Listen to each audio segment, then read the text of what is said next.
아름다운 주일입니다. 복된 주일이고요. 또 아름다운 하나님의 사람들과 함께 예배 드리는 것 참으로 귀한 일입니다. 우리 한번 인사를 주변 분들과 나누시면 좋겠는데요. 저희 옆에 계신 목사님이 저한테 가르쳐 주는 거예요. 여러분, 죄가 심하면 무슨 형벌을 받습니까? 죄가 아주 심하면 사형 선고를 받죠, 그죠? 죄가 아주 심하면 사형 선고를 받아요. 그래서 옆에 분들에게 이렇게 인사하면 됩니다. 옆에 분들이 이제 보시고, 당신은 참 아름답습니다. 그 죄가 사형감입니다. 무슨 말씀인지 아시겠어요? 아름다운 것이 죄라면 당신은 사형감입니다. 자, 한번 옆에 보시고 아름다운 것이 죄라면 당신은 사형감입니다. 한번 얘기해 보세요.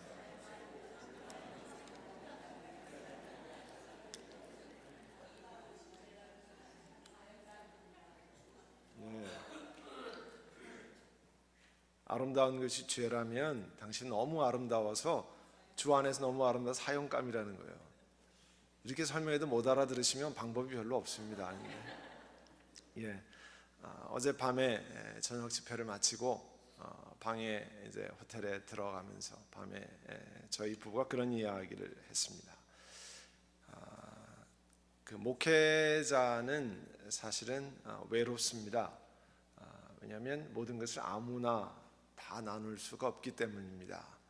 그런데 어젯밤에 방에 돌아가서 저희 부부가 그런 얘기를 했습니다. 우리 권 목사님 부부 뵙고 이 안디옥 장로교에 와서 좋은 동역자 목사님 네 분을 만나서 참 좋다라고 얘기했습니다. 여러분, 정말 사실은 우리 권 목사님 내외는 제가 공항에서 처음 만났습니다. 여러분 믿으실지 모르겠지만 공항에서 처음 만났습니다. 그전에는 그렇게 교류가 있던 부흥회 때문에 안디옥 장로가 교통을 했습니다. 그리고 이 자리에 왔습니다. 우리 목사님은 제가 목회하던 LA에 계셨기 때문에 제가 목회하던 교회에 그때는 오셨다는 얘기 안 하고 그냥 교회에 오신 적이 있다고 그래요. 그렇지만 저는 인터넷 사진으로 뵙고 전화 통화하고 처음 와서 뵀습니다. 같이 이틀 동안 뵀는데 어젯밤에 저희 부부가 제가 정말 침대에서 감사 기도를 드리고 잤습니다. 하나님, 좋은 목사님 네 분 만나게 해주셔서 감사합니다. 아멘 좀 하세요. 네. 이런 건요. 왜냐하면 저도 그 교단을 떠나면서 PCUSA라는 20년 미국 와서 있던 교단을 떠나면서 같은 동역자들과 많이 이렇게 단절이 되었었는데 그렇게 될 수밖에 없는데 우리 좋은 목사님 네 분 만나서 참 감사합니다. 제가 하나 설명을 한두 가지 드리고 기도하고 말씀을 나누려고 하는데요. 제가 이거를 클러지 샷스라고 부르는데요.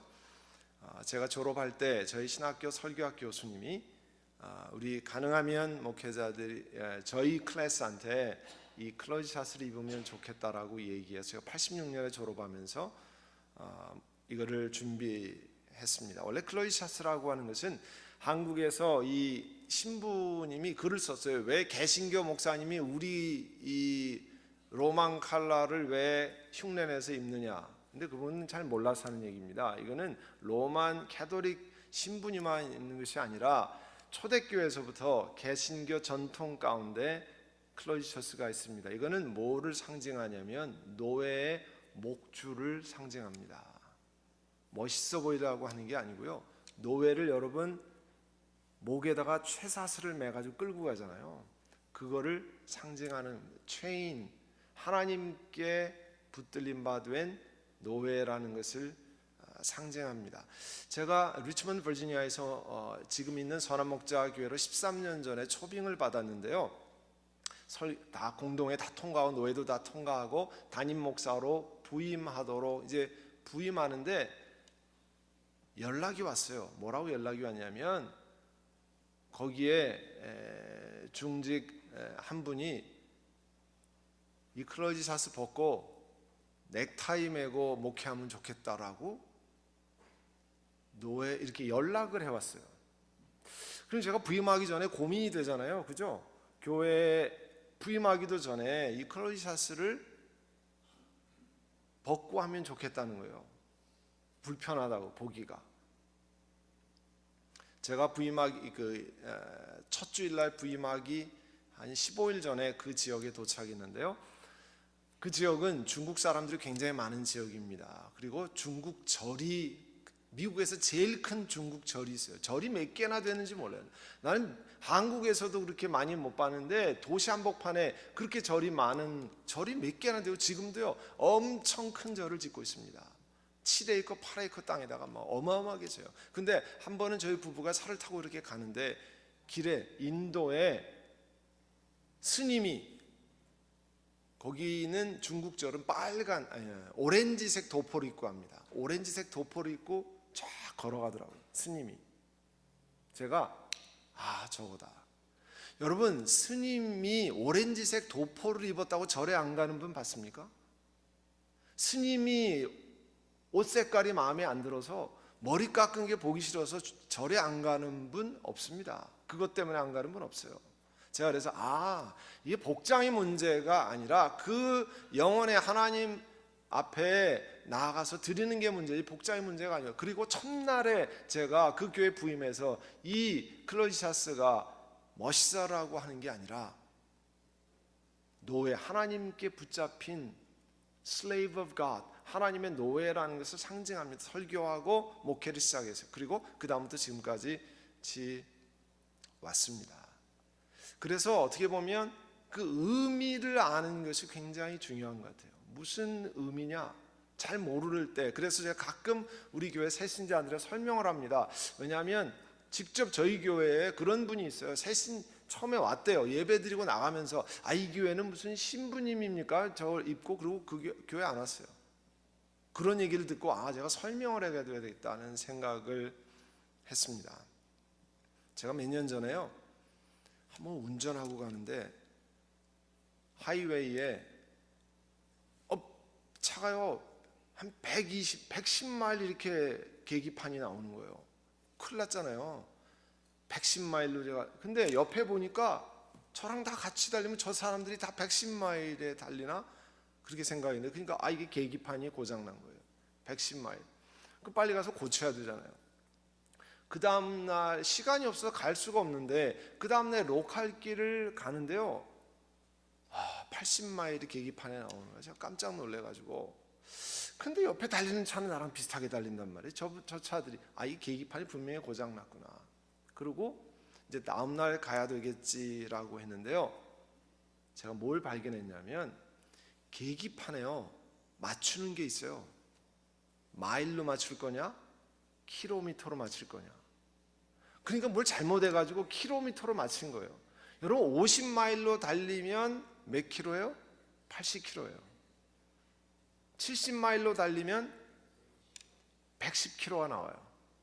1.6을 곱해야 되니까. 그거였어요. 그래가지고 다시 마일로 고치니까 정상으로 돌아왔습니다. 고장난 게 아니었어요. 문제는 기준이 흔들린 거예요. 기준이. 이게 마일이냐 킬로미터냐 기준이 흔들린 겁니다. 제가 이틀 동안 말씀드린 것 가운데 하나가 저희가 속해 있던 미국 장로교회가 미국에서 4번째로 동성애자를 목사, 장로, 집사로 안수하고 결혼은 남녀가 하는 것이 아니라 남자끼리 하든지 여자끼리 하든지 두 사람이 하면 결혼이 된다라고 결혼의 정의를 바꿨어요. 그게 어떻게 있을 수 있느냐는 거예요. 성경을 믿는 교회에서. 근데 그것도 미국에서 4번째예요. 제일 첫 번째 교단은 UCC라는 United Church of Christ. 두 번째는 에피스코팔 우리가 성공회라고 하는 교단이고요. 거기는 아직 주교를 동성애를 뽑았죠. 세 번째가 종교개혁을 일으켰던 루터란이에요. 아니 종교개혁을 일으켰던 그 후예들 루터란이 어떻게 동성애자를 목사 장로로 안수하고 또 그렇게 하느냐는 거예요. 4번째로 한국에 복음을 전했던 미국 장로교회가 그렇게 바꿨어요. 자기 양심에 허락이 되면 괜찮다는 거예요. 여러분 성경 말씀이 기준이지 양심이 기준입니까? 양심이 허락이 되면 괜찮다는 겁니다. 그런 기준이 있을 수 없다고 그래서 저희 교회가 4년을 스트러글하고 교단을 떠나온 겁니다. 제가 뭘 말씀드리려고 하냐면, 여러분 세상에선 기준을 다 흔들어 버렸어요. 그런데 교회까지 기준을 흔들어 가지고 이게 뭐 때문에 신앙생활하는지, 뭘 맞춰서 신앙생활하는지 알 수가 없어요. 미국 장로교회는 괜찮다는 거예요. 결혼은 남녀가 하는 것도 성경적이고 남자끼리 여자끼리 결혼하는 것도 성경적이라. 그런 성경이 세상에 어디 있습니까? 기준이 흔들려 버리면 다 흔들리는 거 아니에요? 그런데 우리는 온 세상이 다 흔들려도 확실한 변함없는 말씀 위에서 신앙생활하는 겁니다. 그렇기 때문에 그 안에서 신앙생활하는 거예요. 오늘 그런 이야기를 같이 나누려고 합니다. 잠깐 기도드리겠습니다.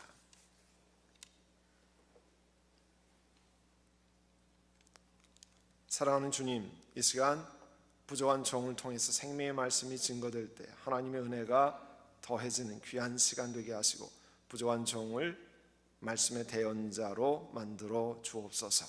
예수님의 이름으로 기도하옵나이다. 아멘. 제가 이런 말씀드린 것은 이 부흥의 보통 주일 예배 때 다른 그렇게 말씀드리지 않은데 부흥의 마지막 시간이라 이렇게 자세히 좀 설명을 드렸습니다. 여러분 어느 지역을 방문해서 보는 방법이, 그 지역을 구경하는 방법이 크게 두 가지가 있습니다. 하나는 경치를 중심으로 해서 보는 거예요. 예를 들면 여러분 여기에서 나이아가라 손님 오시면 나이아가라 자동차 타고 가잖아요. 나이아가라 가면은 뭘 봐요? 폭포를 보는 거죠. 예? 뭐 나이아가라 뭐 이렇게 해서 거기 가면 젊어진다 뭐 그런 얘기를 하는데, 예? 거기 가면 경치를 보러 가는데요. 거기 갈 때 무슨 나이아가라 폭포의 역사를 보러 가는 사람 아무도 없어요. 경치를 보고 와, 그 폭포 밑에 떨어지는 배를 타고 가면 기가 막히고 그런 거 보러 가요. 그런데 어느 지역을 가서 또 하나 보는 방법인데 역사적인 유적지를 중심으로 보는 방법입니다. 아름다운 자연을 보면 마음에 힐링이 일어나고 푸른 자연 속에 있으면 마음이 넉넉해지는 것을 여러분 경험합니다. 그렇지만 역사적인 유적지를 보면 새로운 것을 많이 알게 됩니다. 여러분 이 사진은요, 제가 알라바마의 수도 몽고메리예요. 몽고메리는 사실은 별로 가볼 기회가 없는 도시입니다. 저는 미국에 30년 살았지만 딱 한 번 가보게 됐어요. 작년에 이 알라바마주의 수도인 몽고메리에 이 건물을 가게 됐는데요. 알라바마의 몽고메리 이제 가실 일이 생길 수가 있어요. 왜 그러냐면 요즘에는 현대자동차 공장이 몽고메리에 들어갔어요. 한 10여 년 전부터. 그래서 관련 업체들이 많이 들어갔습니다. 한국에서 100여 개가 일로 이동해 왔어요. 근데 마침 제 친구가 고등학교 동기 동창이 아주 친했던 친구가 이 알라바마 지사장으로 왔어요. 그래서 시간을 내서 거기를 들렀습니다. 그런데 그 부인이 얼뜻 그런 얘기를 하더라고요. 밥 먹는데 한 15분 가면 몽고메리 다운타운인데 거기 한번 가보세요. 거기 가니까 자기가 한국에서 듣던 그런 사람들 유적지가 있어요. 그런 얘기를 하더라고요. 그래요? 저는 생각지도 못하고 그 친구 만나고 올 생각을 했는데 그거를 얘기를 하더라고요. 그래서 다운타운에 갔습니다. 그리고 생각지 않았던 곳을 방문하게 됐습니다. 그 중에 하나가 뭐냐면 인권운동의 미국 시빌 라이츠의 현장을 담은 시빌 라이츠 메모리얼 뮤지엄이에요. 그 앞에 이런 돌판이 있어요. 여기 지금 이렇게 일부 찍었는데 거기 보면 몇 년도에 흑인 누구누구가 백인들의 자동차에 발목을 잡혀서 끌려서 온 마을 동네를 끌려다니다가 이렇게 사망했습니다. 그런 게 적혀 있어요. 어떤 흑인이 사람들에 의해서 나무에 매달려서 멀매를 맞고 죽어갔습니다. 이런 걸 써놨어요. 저 입구에다 큰 돌에다가. 그리고 그 안에 그 시빌 라이츠 무브먼트 민권운동 하던 내용을 보여주었습니다. 그리고 여러분이 많이 들었던 로사 박스라고 하는 사람이 백인 자리에서 일어나라고 버스 운전사가 얘기할 때 나는 못 일어납니다. 그럴 때 경찰 불러서 감옥에 잡아놨던 이 로사 박스의 몽고메리 이 버스 사건, 그것 때문에 버스 보이콧 운동이 일어났는데 그 박물관이 바로 그 다운타운에 있더라고요. 그 주청사, 알라바마의 주청사가 있는데 다 걸어서 다닐 수 있는 데 있어요. 그래서 저기 들어가서 박물관에 보고 그 현장을 재현하는 그 모습도 이렇게 화면으로 보고 했습니다. 아주 도움이 많이 됐어요. 저도 미국에서 오래 있었지만 현장을 가볼 수 없어요. 현장에 가보니까 아주 정말 새로운 것. 몽고메리 다운타운은요, 관광으로는 볼 게 하나도 없어요. 그러나 역사적인 유물로는 너무 좋은 곳이더라고요. LA에서 230마일 북쪽으로 가면요, 사각 과수원이라고 하는 스페니쉬로 만자나르라고 하는 곳이 있어요. 그 만자나르 워 릴로케이션 센터라는 곳을 제가 노인 어른들 모시고 관광을 가다가 보니까 중간에 있어요. 거기 내렸는데요, 나이 드신 분들은 그거 다 영어로 돼 있으니까 그냥 훅 지나가고 이거 뭐 이렇구나 하고 그냥 갔는데, 그걸 꼼꼼히 읽어보면 너무 귀중한 역사적인 유적입니다. 이 만자나르라는 것은 뭐냐면 2차 대전 시에 진주만 사건이 났을 때 일본 사람이라고 그래서 11만 명을 미국의 10군데에다가 더 수용소에다가 다 잡아놨어요. 당시에 평범한 시민들 혹은 사회 유지들, 의사, 교수 상관할 것 없이 저기다 다 집어넣었어요. 수용소에다가, 막사에다가. 그리고 3년가량 생활했는데 그 수용소가 있던 곳이 만자나르예요. 거기를 가서 봤는데요, 참 1942년부터 3년 동안 이곳에서 살았죠. 나중에 미국 정부가 사과하고 배상을 했지만, 여러분 만약에 북한이 무슨 일을 해서 우리 한국 출신들을 전부 잡아다가 저기다가 지금 집어넣는다고 생각해 보세요. 여러분 모든 생활 전선을 남은 것들이 이건 보통 일이 아니더라고요. 그래서 참 의미 있게 읽었습니다. 자, 이런 기념물을 보고 후대 사람들이 이렇게 하면 안 되겠다, 미국 정부가 이러면 안 되지, 또 시빌 라이츠 무브먼트를 보면서 백인들이 이렇게 하면 안 되지, 덕분에 우리 황인종인, 에이시안인, 코리안인 우리도 미국에서 당당히 살아가는 것 아닙니까? 그런 것들을 되새기는 거예요. 기념물을 통해서 사람들을 교육시키는 겁니다. 그래서 저는 미국에서 이걸 다니면서 이런 걸 보는 걸 너무너무 좋아해요. 저는 경치보다 이게 더 좋다라고 생각을 하는 사람이에요. 의미가 있으니까. 오늘 성경에 이런 기념물에 대한 이야기가 나와 있습니다. 모세가 죽은 다음에 주님께서 여호수아에게 말씀하셨습니다.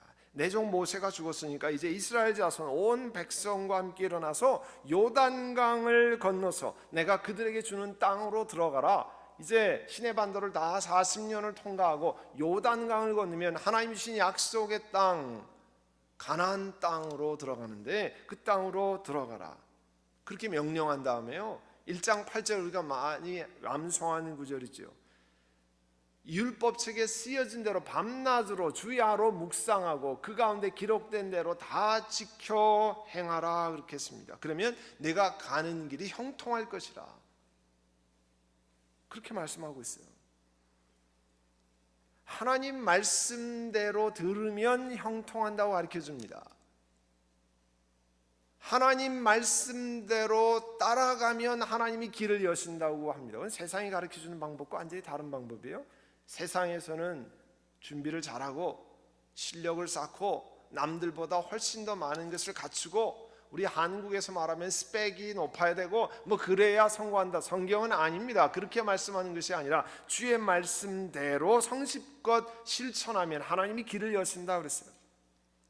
여러분, 가나안 땅에 스파이를 보냈잖아요. 정탐꾼을 보냈잖아요. 12명을 보냈습니다. 가서 돌아와서 10명이 보고를 하는데요, 아주 충격적인 보고였어요. 갔다 오니까 가나안 땅에 사람들이 장대하고 얼마나 큰지, 물론 거기에 먹을 것도 많고 그렇게 하지만 우리는 그 사람들과 비교하면 꼭 메뚜기 같습니다. 이 얘기는 우리가 전쟁해봐야 다 죽게 생겼습니다, 그런 얘기 아니에요.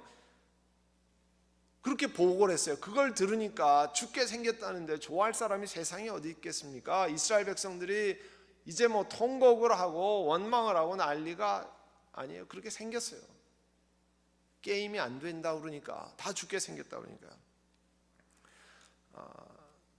아까 잠깐 설명드렸습니다만 PCUSA가 동성애자 성직 안수와 결혼의 정의를 바꾸면서 그것을 원치 않는 교회는 재산권을 가지고 교단을 나갈 수 있다라는 정책을 노회별로 만들기 시작했어요.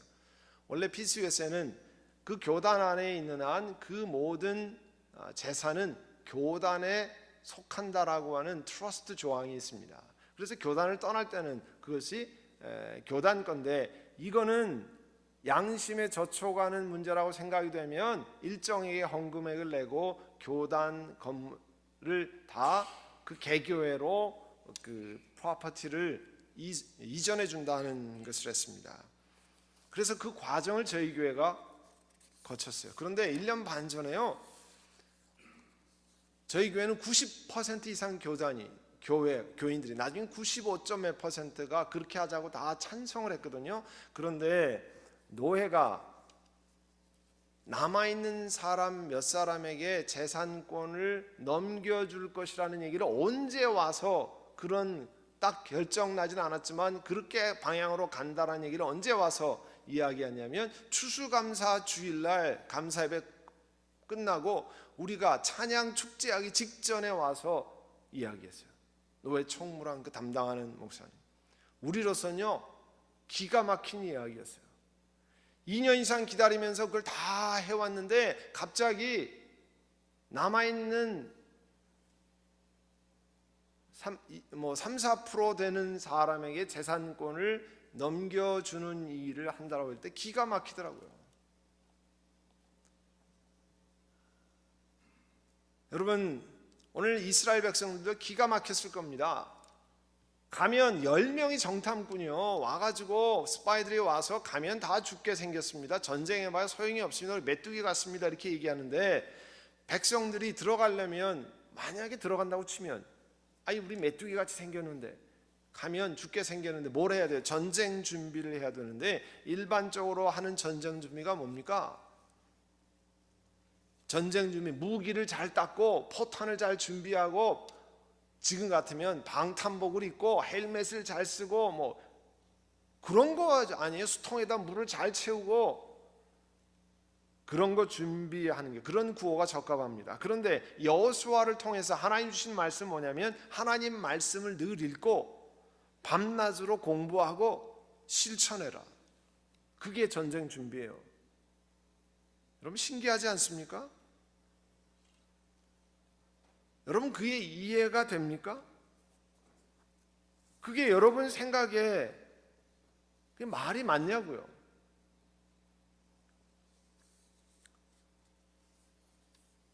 이스라엘 백성들에게 그렇게 이야기했습니다. 그러면서 백성들에게, 여호수아가 백성의 지도자를 뭐라고 얘기했냐면, 진을 두루 다니면서 백성들에게 알리십시오. 양식을 예비하고 지금부터 사흘 만에 우리가 이 요단강을 건너갑니다. 하나님께서 우리에게 주셔서 소유하게 될 땅으로 들어가서 차지할 것이라. 그 여호수아가요 3일 만에 들어간다고 그랬어요. 이 얘기는 뭐냐면, 앞에 보이는 게 아무것도 없습니다. 어떻게 들어가는지 잘 알지 못합니다, 여호수아도. 그런데 들어간다는 거예요. 그 얘기는 여호수아가 하나님 말씀을 신뢰하고 그렇게 선포한 겁니다. 신뢰하지 않으면 그렇게 선포할 길이 없어요. 여러분, 오늘도 우리 죄의 고백을 하나님 앞에 드렸습니다. 그리고 요한일서 1장 9절 말씀처럼, 만일 우리가 우리 죄를 자백하면 하나님은 미쁘시고 의로우사 우리 죄를 사하시며 모든 불의에서 우리를 깨끗게 하실 것이요. 하나님 말씀 우리가 죄 사함을 선포할 때 여러분은 어떻게 알 수 있습니까?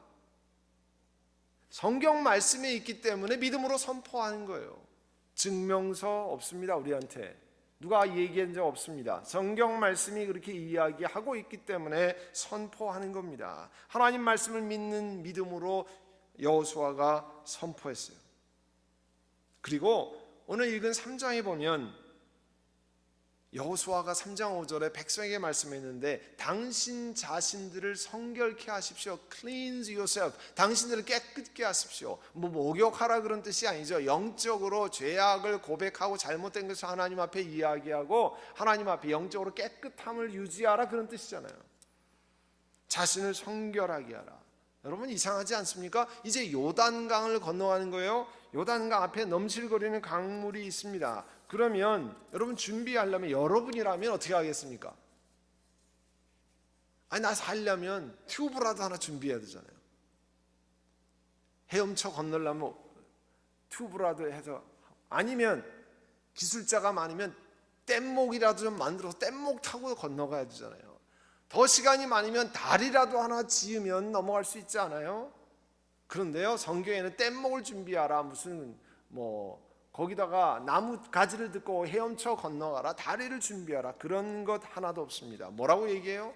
자신을 성결하게 하라. 하나님 앞에 범죄한 거 고백하고 하나님 앞에 우리 자신을 깨끗게 하라. 이상하잖아요.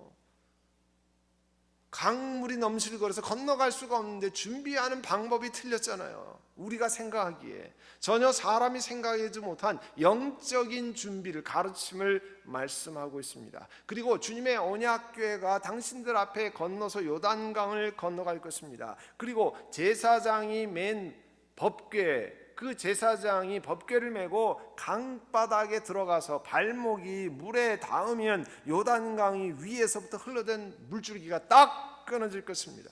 그리고 물이 뚝이 생겨서 물이 고일 것입니다. 그러면서 그 말씀을 주실 때 이제 언약궤를 맨 제사장들이 백성 앞에서 걸어갔습니다. 그 궤를 맨, 나중에 읽어보세요. 여호수아서 1장, 2장, 3장을 쭉 읽어보시면, 집에 가서 꼭 읽어보세요. 아주 감격스러운 내용들입니다. 15절에, 3장 15절에 그 궤를 맨 사람들이 요단강까지 왔을 때 마침 추수기간이어서 제방까지 물이 가득 차 올랐다. 이 얘기는 뭐냐면요, 제방까지 가득 차 올랐다는 것은 사람들이 철벅철벅 건너갈 수 있는 무릎까지 물이 있다가 아니고 사람들이 건너갈 수 없는 곳이라는 거예요. LA는요, 여러분 여기 비가 많이 오잖아요. LA는 제가 가서 이제 12년 살아보니까 뉴저지 같이 비가 오면요 LA 다 떠내려갑니다. 왜 그런 줄 아세요? 배수 시설이 잘 안 돼 있어요. 비가 잘 안 오니까. 제가 가서 기가 막힌 게요, 4월서부터 10월까지 비가 한 방울도 안 오는데 이런 나라가 어디 있는가? 비가 한 방울도 안 와요. 그럼 어떻게 살아가나요? 전부 아리조나에서 물 끌어오고요, 저 북쪽에서 물 끌어오는 엄청나게 큰 파이프로 물 끌어와서 그걸로 나무에 물 주고 그걸로 사람들 샤워하고 먹고 살아요. 신기하더라고요 정말. 그렇게 비가 안 오는데. 그런데 비가 조금만 많이 오잖아요. 배수 시설이 잘 안 돼가지고 금방만 물이 차올라요. 그런데 얼마 전에도 물이 차오르는데 물이 사람의 무릎을 넘어서고 허리 가까이 오면요 사람들이 휩쓸려 내려갑니다. 힘을 못 써요. 여기까지 오는 거는 당연하고요, 이 무릎만 넘어가면 확 내려가면 사람들이 그냥 고꾸라집니다. 그렇게 물이 세요. 그런데 이 강물이 넘실거리면 넘어갈 수 없다 그런 뜻이에요. 그런데 제사장이 법궤를 메고 발목까지 요단강에 딱 들어가 닿으니까 물이 탁 섰는데요, 저 위에 뚝이 생겼다 그랬어요. 물줄기가 완전히 끝났다 그랬어요. 그 계산해 보니까 제사장들이 섰던 곳에서 15마일 북쪽에 물벽이 생겼어요. 물벽이 흘러든 물이 15마일, 그러니까 저 멀리에 물벽이 생겼어요. 자, 한번 제가 하나님 왜 그렇게 하셨을까? 만약에 여러분이 이 가운데에 요단강으로 생각해 보세요. 여러분들이 서서 건너가는데 그 의자 양쪽으로 저 지붕 천장까지 물벽이 생기면 여러분 걸어가실 수 있겠어요? 걸어가다가 덮치면 어떻게 돼요? 겁나서 못하는 거잖아요. 그런데 15마일 떨어져 있으니까 걸어갈 수 있는 거예요. 하루 종일 아이들까지 합쳐서 200만 명이나 되는 사람이 걸어가는데 그 물뚝이 가만히 거기에 있었다는 거예요.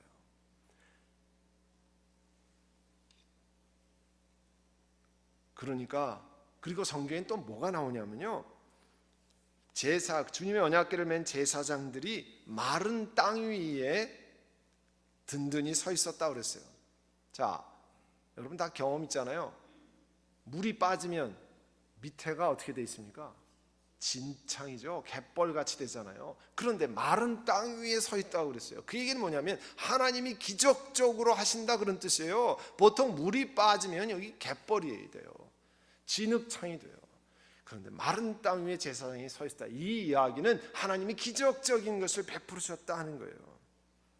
여호수아가 하나님의 명령을 받았습니다. 이스라엘 자손들 가운데 각 지파마다 한 사람씩을 뽑아라. 12사람을 뽑아서 요단강 가운데까지 들어가서 이스라엘의 지파 수 12지파 아니에요. 12개의 큰 돌을 어깨에 메고 나오라. 그러니까 조그만 돌은 분명히 아니었을 거예요. 조그만 돌이면 들고 나오라 그러지, 어깨에다 멜 정도의 돌이면 적어도 뭐 큰 돌이었을 거예요. 손으로 이렇게 들 수 없는 돌이었을 거예요. 12개 돌을 가져와라. 4장에 보면 이것들이 당신들에게 기념물이 될 것입니다. 훗날 자손들이 돌들이 무엇인지 물을 때에 설명해 주라는 거예요. 그 돌이 뭔지를 설명해 주라는, 언약궤가 요단강을 지날 때 하나님이 물을 끊기게 만들어서 이스라엘 자손에게 영원히 기념물이 된다는 것을 말해 주라는 거예요. 그리고 여호수아는 그 요단강에서 가져온 돌 12개를 길갈이라는 곳에 세웠어요. 자, 여러분 지도를 한번 보시겠는데요, 이게 이스라엘의 지도입니다. 이번에 이스라엘 다녀오신 분들 기억을 되살려서 지금은 요단강에 가면 비가 안 오는 건기 때는 이렇게 정말 시냇가, 조그만 시냇가에 비가 올 때 이렇게 많이, 그리고 옛날에는 그게 많이 했었는데요, 그 빨간색 위에서 아래쪽으로 내리는 게 요단강이 갈릴리 호수에서 흘러내리는 거고요, 거기에 빨간 점이 길갈이에요. 요단강을 건넌 다음에 길갈에다가 12개의 돌을 세웠다는 거예요. 그리고 12개의 돌을 세웠을 때 자손들이 물어볼 게 아니에요. 아버지, 어머니, 저 돌이 뭡니까? 우리 기념문에 가서 시빌 라이츠 무브먼트 박물관에 가서 이게 도대체 뭡니까 할 때 과거에 흑인들이 얼마나 많이 고통을 당했는지, 얼마나 사람 취급을 못 받았는지 설명하면서 교육이 되잖아요. 또 만자나루의 히스토리컬 사이트에 가서 과거에 미국 정부가 얼마나 인권을 유린하고, 그래서 수많은 자파니즈 아메리칸들이 고통을 당했는가 하는 것을 설명하는 거죠. 물론 우리는 일제 압작을 받았기 때문에 어쨌든 같은 일본 사람이니까 뭐 고소하다 싸다 뭐 이렇게 얘기할 수 있지만, 그러나 미국에 와서 평범한 사람들이 그런 고통을 당했어요. 우리가 거꾸로 당할 수도 있었던 일이 아니에요, 북한 때문에. 그런데 그런 것을 설명하면 많은 교육이 되지 않습니까? 그래서 설명하라는 거예요. 하나님이 요단강물을 마르게 하셨고 하나님이 기적을 베푸셨다는 거예요. 그 영원토록 하나님이 우리에게 베푸신 것을 교육시키고 또 기억하게 만드는 거예요. 이게요, 기념물, 성경적인 기념물의 중요한 내용입니다. 유대인들이 이런 것들을 끊임없이 절기 때마다 가리키기 때문에 지금 몇천 년이 지난 다음에도 유대인들은 이걸 지켜나가는 거예요. 우리보다 훨씬 더 잘하는 거예요. 얼마 전에 기사가 나왔는데요, 요즘의 젊은 세대는 광주 항쟁에 있던 5.18이랑 8.15랑 어떤 게 어떤 건지 잘 모른다는 거예요. 여러분 상상이 갔습니까? 8.15하고 5.18하고 어떻게 그게 헷갈릴 수가 있는 게 아니잖아요. 그런데 헷갈린다는 거예요. 그건 뭡니까? 우리 앞서간 사람들이 제대로 설명을 안 해서 애들이 모르는 거예요. 한국에 있는 애들이 미국에서 모르면 이해가 가는데 한국에 학교 다니는 애들이 5.18하고 8.15하고 비슷하니까 헷갈린다는 거예요. 근데 몇천 년이 지났는데 유대인들은 그것을 가리켜서 사람들이 기억하게 만드는 겁니다. 아까 저희 교회가 교단을 변경하는 내용을 설명했지만, 그 노회에서 우리 교인이 90몇 프로가 교단을 떠나는 것을 결의했지만 노회에 일방적으로 PCUS에 남아있는 사람들이 참 교회다, 트루 철치다 하면서 그쪽에다가 건물을 준다라고 할 때 우리가 어떻게 할 거냐. 저랑 당회원 8사람이 고민하지 않았겠습니까? 지도자들이 기도하고 어떻게 해야 될까? 그렇게 했습니다. 저희는 미국 장로교회에다가 나가면서 128만 불의 헌금을 내고 그 교회 건물이 한 700만 불 정도, 650만 불에 700만 불 정도의 가치가 있는데요. 그러면 우리가 이 건물을 가지고 가는 대신에 과거에 우리를 도와주었던 노회에다가 128만 불을 헌금하겠다 이야기했습니다. 그런데 그거 다 거절했어요, 노회에서. 그리고 결국은 저와 당회원 8명을 법정에다 고소했습니다. 어떻게 할 것인가? 작년 7월 9일 날 LA의 수피리어 코트에 지방 법원에다가 고소를 했어요. 저랑 그 미국 장로교회 건물에 우리가 불법으로 사용하고 있으니까 건물에서 나가라 이렇게 해서 했어요. 자, 아이들까지 1000여 명 되는 교인들이 나가면 어디로 갑니까? 파크에 가서 예배를 드리나? 중고등학교 강당을 빌려서 예배를 드릴까? 어떻게 호텔에 가서 볼룸을 빌릴 수는 없을까? 대학교 강당을 알아보기 시작했습니다. 그런데 그 알아보기 시작하면서 아니면 웨어하우스를 사서 고쳐서 들어가는가? 근데 제가 우리 교회 당회원들이 기도하면서 먼저 이제 아무래도 당회를 중심으로, 장로교회는 당회를 중심으로 결정하고 교인들과 함께 나아가는 거니까 저와 당회원들이 기도하면서 일단 건물을 포기하는 것을 결정했습니다. 하나님께 의탁하고 건물을 포기해.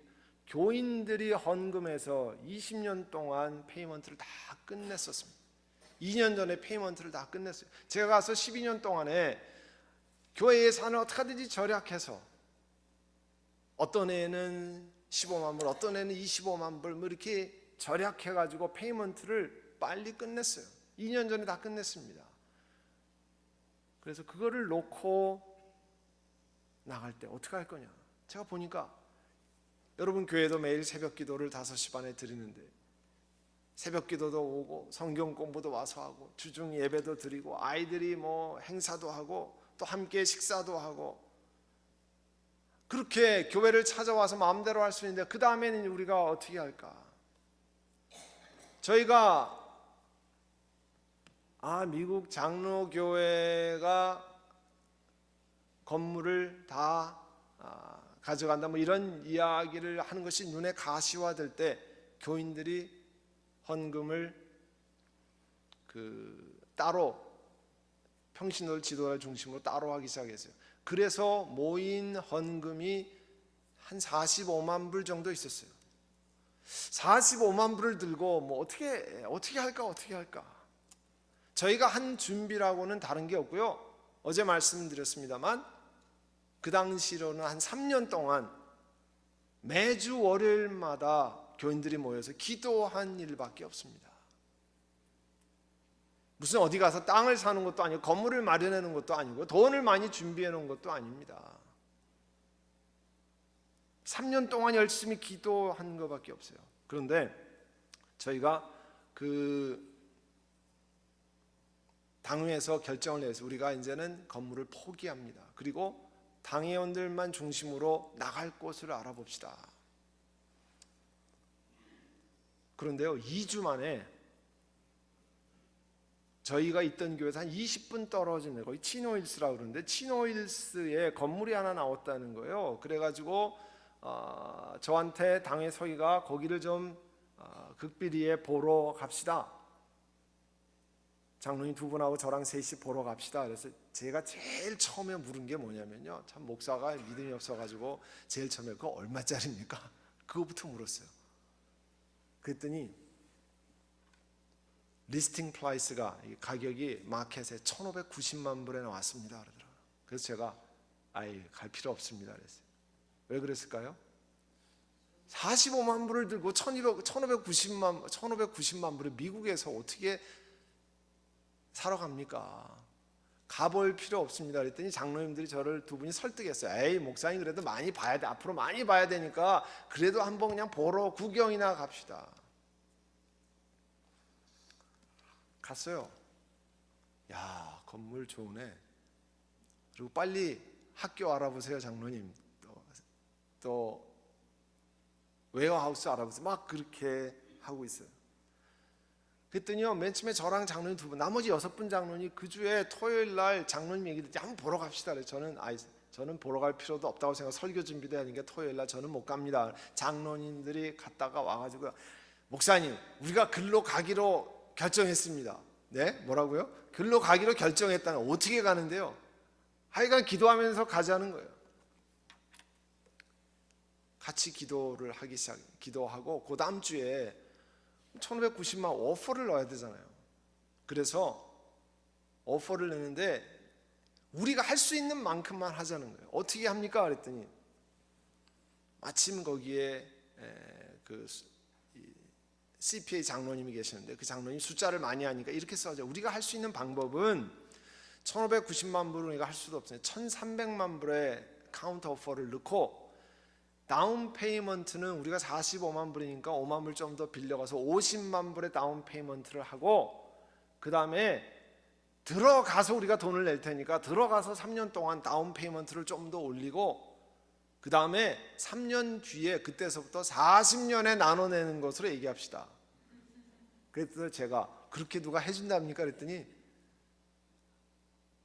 일반 커머셜에 그렇게 비즈니스에서 안 해주지만 우리는 뭐 방법이 없으니까 우리는 1000명이 가서 아이들과 같이 교육도 하고 해야 되니까 그렇게 해봅시다 얘기하는 거예요.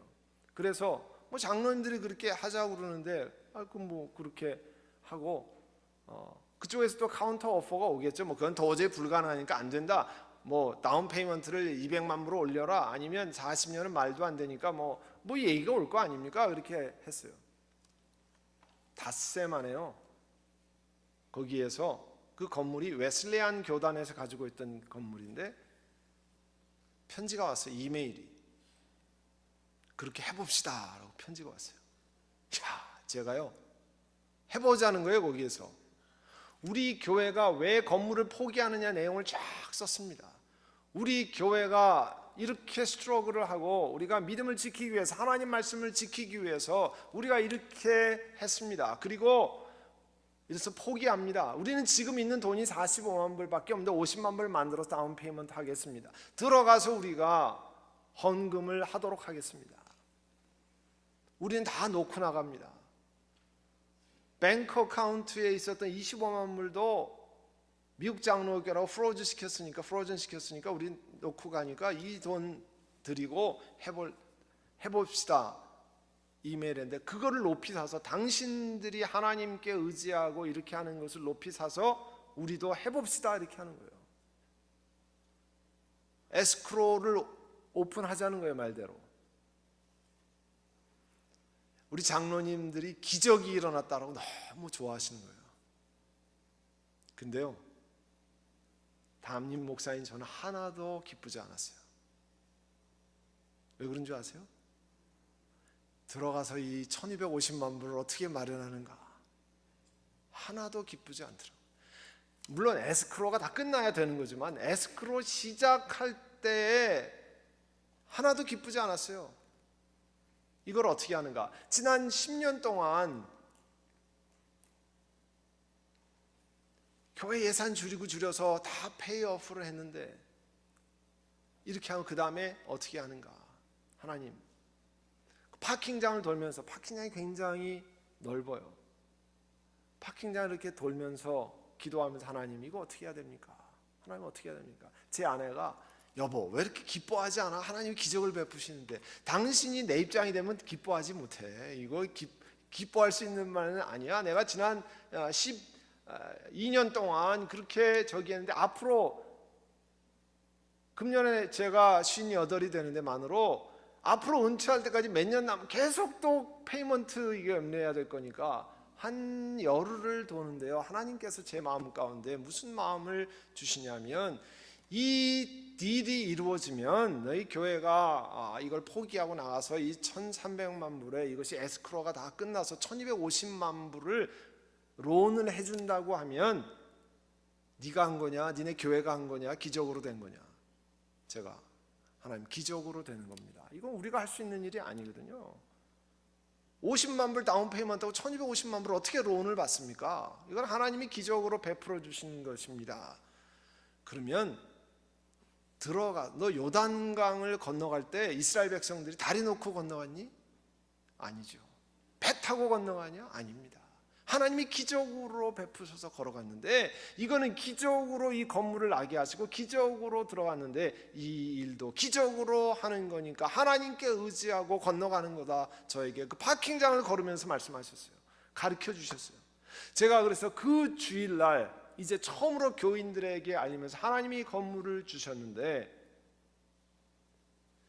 에스크로가 끝나면, 에스크로 끝나기 전에 공동회의를 해야 되잖아요. 우리가 이 건물을 포기하고 사야 되니까 여러분 어떻게 할 것입니까? 그때 제가 이 사진을 보여주었어요.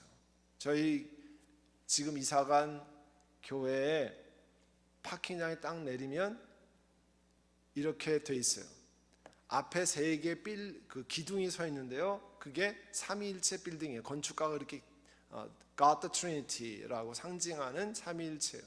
그 옆에 이렇게 12개의 기둥이 있어요. 한쪽에 7개, 한쪽에 5개. 제가 그 건물을 보고 왔거든요.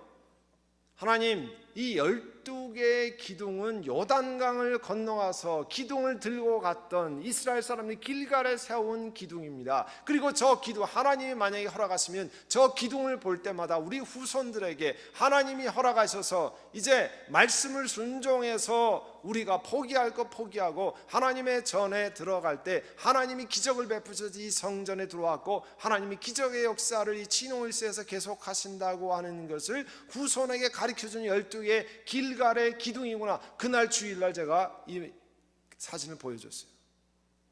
그리고 그날 96점 몇 퍼센트 교인이 우리가 포기하고 이 길로 갑시다 결정해서 들어갔습니다.